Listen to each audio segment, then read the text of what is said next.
రేపటికి అయితే ఇప్పుడు మరి బయటికి వెళ్ళింది బ్లడ్ తీసుకురావడానికి ఇది కూడా బిగ్ బాస్ హౌస్ లాగా మనం ఏమవుతున్నాం కాబట్టి దోశ ఎట్లా చూద్దాం, చూసి మనం కూడా ఆస్వాదిద్దాం. సో మరి బేబక్ రెడీ అమ్మో అంత పెద్ద పెనం తీసుకొచ్చారు. నా పెనం మీ అట్టు, నా రప్ప మీ చెప్పు అన్నారు కదా, నా పెనం మీ అట్టు. సరే మామూలుగా లేదు పెనం. బిగ్ బాస్ హౌస్ లో కుక్కర్ లో పప్పు మాడగొట్టే కదా, పెనం మాత్రం దోశ అదర కొడతా. ఇప్పుడు వాళ్ళకి నోరు ఊరితే పరిస్థితి ఏంది? ఏమ్మా తినలేదా? తినలేదా? తిన్నారా? నువ్వమ్మా నువ్వు తినలేదా? రవి తమ్ముడు నువ్వు తినలేదు? నిజం చెప్పు, ఇప్పుడు చంపుతా నిజం చెప్పపోతే. తిన్నావు కదా? నిజంగానా? అయితే నిజంగా అయితే ఇప్పుడు నిజంగానే వేసిస్తున్నా. Okay ready study. ఓకే అమ్మ బాగానే వస్తున్నానా అందంగా? ఏదేమైనా నేను బాగా రావాలి, గుర్తుపెట్టుకో. ఇప్పుడు మీరు ఎంట్రన్స్ అయినప్పుడు నాగార్జున గారి కోసం ఒక పాట పాడారు. మరి ఇప్పుడు కూడా పాడితే బాగుంటుంది కదా, ఫన్ అట్లా. అంతేనా? గుండెల్లో ఏముందో కళ్ళల్లో తెలుస్తుంది, పెదవుల్లో ఈ మౌనం నీ పేరే తలుస్తోంది, నిలవదు కథ హృదయం నువ్వు ఎదురుగా నిలబడితే, కదలదు కథ సమయం నీ అలికిడి వినకుంటే, కలవరమో తొలివరమో తెలియని తరుణమిది, గుండెల్లో ఏముందో కళ్ళల్లో తెలుస్తుంది, పెదవుల్లో ఈ మౌనం నీ పేరే తలుస్తోంది, మనసా మనసా మనసా మనసా మనసా మనసా మనసా మనసా మనసా ఓ మనసా.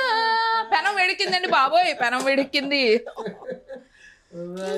నువ్వు ఎప్పుడన్నది మామూలుగా కాదు ఈ పాట, అద్భుతం. అందులో లిరిక్ ఎంత బాగుంటుందో తెలుసా రవి?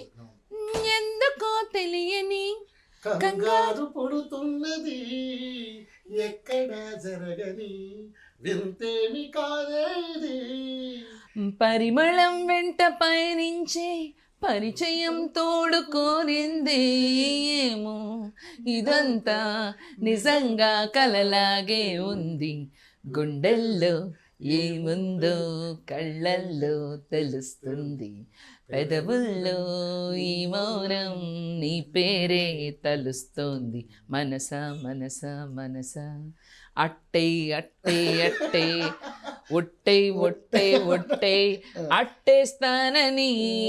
చెయ్యి ఎప్పుడు శుభ్రం కడుక్కోవాలన్నమాట. ఫస్ట్ ఏం చేసినా పిల్లిని పట్టుకున్నా కదా పైగా, సో అందుకని ఇట్లా అని నేను ఏం చేస్తానంటే జనరల్లీ కొత్త టిష్యూ తీసుకుని దీంతో తడిపి, శుభ్రత ముఖ్యం.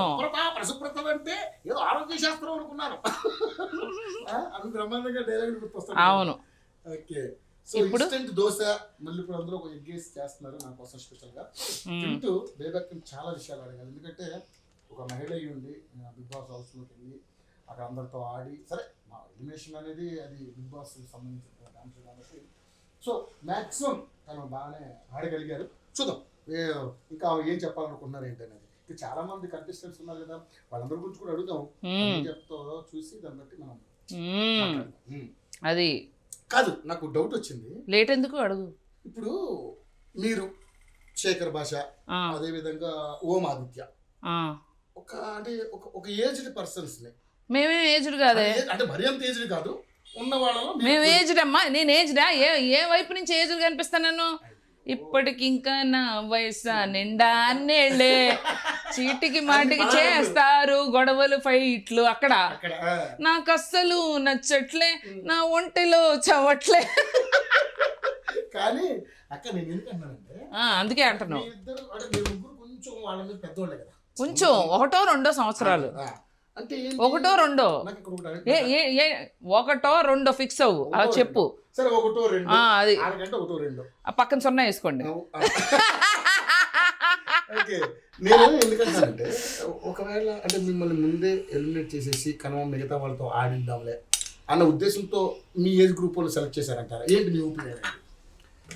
నా ఒపీనియన్ ప్రకారం ఉమ్, అదేంటంటే అది అలా ఉండుంటే బాగుండింది, ఉమ్, ఇది ఇలా ఉండుంటే బాగుండింది, ఉమ్, నేను బయటకు వస్తే ఇంకా బాగుండింది. ఉమ్. అది అంతేనా? అంతే ఉమ్.